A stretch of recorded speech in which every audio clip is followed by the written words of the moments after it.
Selamat malam, Ibu, Bapak, rekan-rekan muda, dan anak-anak yang terkasih dalam Tuhan Yesus Kristus.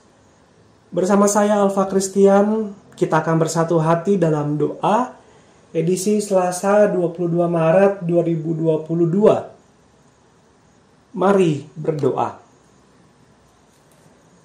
Ya Allah, kami ingin membaca dan merenungkan firman-Mu. Ajarlah kami untuk tidak hanya mendengar, tetapi juga melakukan firman-Mu. Sebab dengan melakukannya, kami akan dibenarkan di hadapan-Mu. Amin.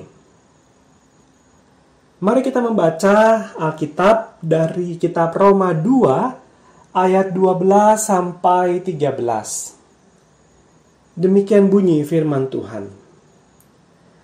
Sebab semua orang yang berdosa tanpa hukum Taurat akan binasa tanpa hukum Taurat. Dan semua orang yang berdosa di bawah hukum Taurat akan dihakimi oleh hukum Taurat.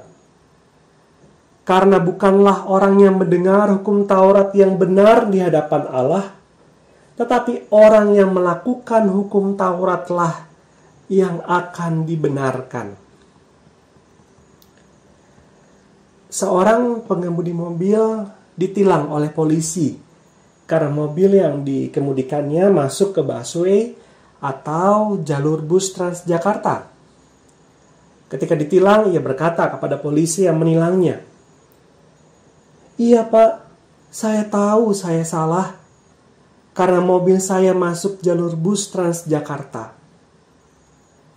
Lalu polisi tersebut berkata kepada sang pengemudi mobil itu, "Kalau tahu salah, kenapa dilakukan?" Saudaraku, seseorang dinyatakan benar bukan karena ia mengetahui peraturan, melainkan karena melakukannya, menaatinya atau mematuhinya. Hal inilah yang ingin disampaikan oleh Rasul Paulus tadi.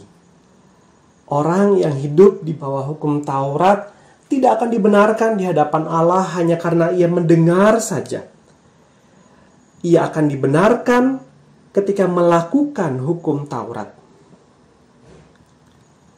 Bagaimana dengan saudara dan saya?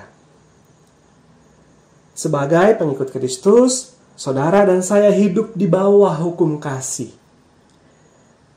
Dalam Matius 22 ayat 37 sampai 40, Yesus berkata, "Kasihilah Tuhan Allahmu dan dengan segenap hatimu dan dengan segenap jiwamu dan dengan segenap akal budimu." Itulah hukum yang terutama dan yang pertama. Dan hukum yang kedua yang sama dengan itu ialah, "Kasihilah sesamamu manusia seperti dirimu sendiri."